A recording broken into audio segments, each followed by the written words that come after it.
Shalom saudara dan saudari, kembali kita di channel ini untuk mendengar lagi firman Tuhan, pastinya sesuai apa yang dikatakan Alkitab. Terima kasih saudara dan saudari yang terus support channel ini. Admin doakan kita selalu dalam keadaan yang baik, karena Tuhan menyertai kita semua. Amin.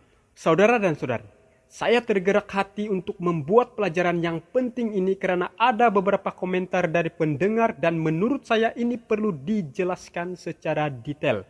Nah, untuk video kali ini kita akan membahas bahwa orang yang mati itu rohnya kemana? Apakah bersama-sama dengan tubuhnya di kuburan?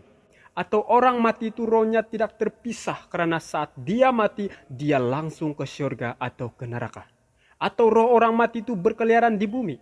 Oleh itu, jangan kemana-mana, kita akan mengetahui jawabannya. Dan dimohon jangan di-skip sebab nanti tidak akan mengerti. Setiap orang pasti memiliki pandangan tersendiri tentang roh orang mati. Mau itu secara individu maupun kepercayaan secara agama masing-masing.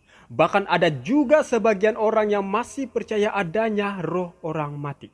Ada beberapa suku yang budayanya atau tradisinya masih kuat mempercayai roh orang mati. Selain itu, ada juga sebagian orang Kristen yang masih mempercayai adanya roh orang mati yang berkeliaran.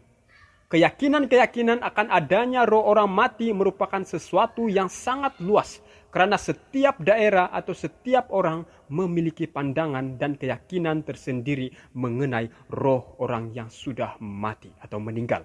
Maka dengan itu, jika keyakinan ini sesuatu yang sangat luas sebagai manusia, perlunya kita kembali kepada Alkitab, yaitu firman Tuhan untuk mencari kebenaran Tuhan. Karena Alkitab adalah merupakan standar orang percaya tempat merujuk. Mau apapun yang kita dengar, apapun yang kita lihat atau fahami, kita ada Alkitab sebagai standar tempat rujukan. Jika kita jadikan Alkitab sebagai standar orang percaya, maka ketahuilah Roh Kudus akan menuntun kita memahaminya. Karena Roh Kudus menuntun kita mempelajari Alkitab, bukan menjauhi Alkitab. Pertanyaan yang mendasarkan adalah, setelah orang mati, rohnya kemana?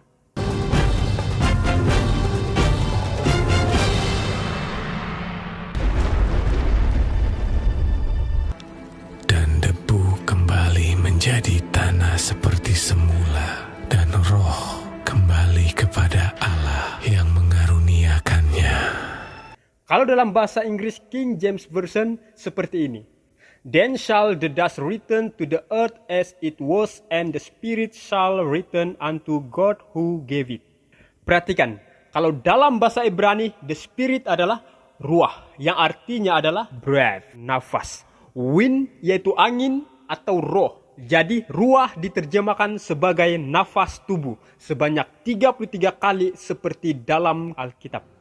Aku memberi nafas hidup di dalammu supaya kamu hidup kembali. Manakala angin sebanyak 117 kali seperti dalam Alkitab. Maka Allah mengingat Nuh dan segala binatang liar dan segala ternak yang bersama-sama dengan dia dalam bahtera itu. Dan Allah membuat angin menghembus melalui bumi sehingga air itu turun. Dan roh sebanyak 76 kali dalam arti vitalitas atau dalam arti kemampuan atau gaya perilaku seseorang. Nah, untuk menguatkan pemahaman ini, ruah juga digunakan untuk menggambarkan prinsip hidup pada manusia dan hewan itu terdapat sebanyak 25 kali seperti dalam Alkitab. Apabila nyawanya melayang, ia kembali ke tanah. Pada hari itu juga lenyaplah maksud-maksudnya.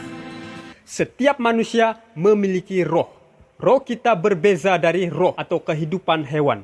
Allah menciptakan manusia berbeza dari binatang. Karena dia menciptakan kita menurut gambar Allah. Maka Allah menciptakan manusia itu menurut gambarnya. Menurut gambar Allah diciptakannya dia. Laki-laki dan perempuan diciptakannya mereka. Oleh karena itu, manusia dapat berpikir, merasakan, mengasihi, merancang, menciptakan, dan menikmati musik dan seni. Semua ini bisa ada Karena roh manusia yang kita miliki ini mempunyai kehendak bebas yang tidak dimiliki makhluk lain di bumi ini. Jadi dapat kita simpulkan bahwa tidak ada satupun dari contoh penggunaannya di seluruh perjanjian lama yang ruah menunjukkan adanya keberadaan yang berakal yang mampu hidup jika terpisah dari tubuh fisik. Meskipun tidak berwujud, roh manusia yang tidak terlihat mengatur kondisi mental dan emosional manusia. Jadi sebagai ajaran kitab suci sendiri bahwa apabila orang mati, ruah atau nafas akan kembali kepada Tuhan. Jadi sekali lagi yang kembali kepada Tuhan hanyalah prinsip hidup yang diberikan Tuhan kepada manusia dan binatang, di mana ruah diterjemahkan sebagai nafas. Ketika itulah Tuhan Allah membentuk manusia itu dari debu tanah dan menghembuskan nafas hidup ke dalam hidungnya. Demikianlah manusia itu menjadi makhluk yang hidup. Jadi sekali lagi pertanyaannya mendasarkan, apa yang terjadi pada saat kematian dan kemana roh manusia pergi? Pengkhotbah 12 ayat 7 mengatakan, dan debu kembali menjadi tanah seperti semula dan roh kembali kepada Allah yang mengaruniakannya. Artinya, apa yang terjadi saat kematian adalah kebalikan dari apa yang terjadi selama penciptaan. Yaitu, tubuh kembali ke debu dan roh atau nafas kembali kepada Allah yang memberikannya. Dengan berpeluh, engkau akan mencari makananmu sampai engkau kembali lagi menjadi tanah. Karena dari situlah engkau diambil, sebab engkau debu, dan engkau akan kembali menjadi debu. Apabila engkau mengambil roh mereka, mereka mati binasa dan kembali menjadi debu. Apabila engkau mengirim rohmu, mereka tercipta. Jadi Alkitab dengan jelas mengajarkan bahwa nafas itu akan kembali kepada si pemberi nafas. Dan itulah nafas kehidupan yang Allah tiupkan kepada manusia waktu menciptakan Adam.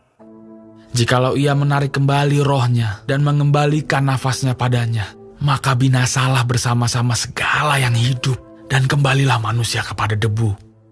Ada pertanyaan lagi di sini. Lalu di mana orang pergi ketika mereka mati?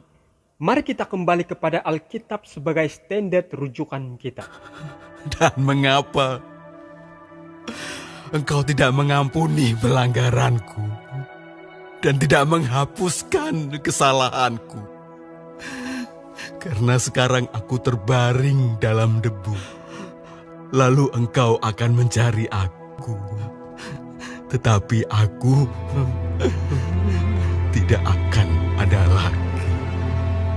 Karena nasib manusia adalah sama dengan nasib binatang. Nasib yang sama menimpa mereka. Sebagaimana yang satu mati, demikian juga yang lain. Kedua-duanya mempunyai nafas yang sama. Dan manusia tak mempunyai kelebihan atas binatang. Karena segala sesuatu adalah sia-sia. Kedua-duanya menuju satu tempat. Kedua-duanya terjadi dari debu. Dan kedua-duanya kembali kepada debu. Ini memberi pemahaman pada kita bahwa bagian fisik manusia membusuk dan kembali ke elemen asalnya, yaitu debu. Dalam kematian, manusia dikatakan tidur dalam debu. Tetapi maksud Yesus ialah tertidur dalam arti mati, sedangkan sangka mereka Yesus berkata tentang tertidur dalam arti biasa. Karena itu, Yesus berkata dengan terus terang, Lazarus sudah mati. Jadi semua orang yang telah meninggal dunia, roh mereka kembali kepada sang pemberi nafas dan fisik membusuk lalu kembali ke elemen asalnya, yaitu debu. Dan mereka dikatakan tidur dalam debu dan tidak tahu apa-apa. Dan yang pasti orang mati tidak boleh berpikir. Tetapi apabila Yesus datang kedua kali, jika orang mati itu didapati benar, mereka akan dibangkitkan. Dan yang orang mati yang tidak benar akan tetap tidur sampai berakhir 1000 tahun itu.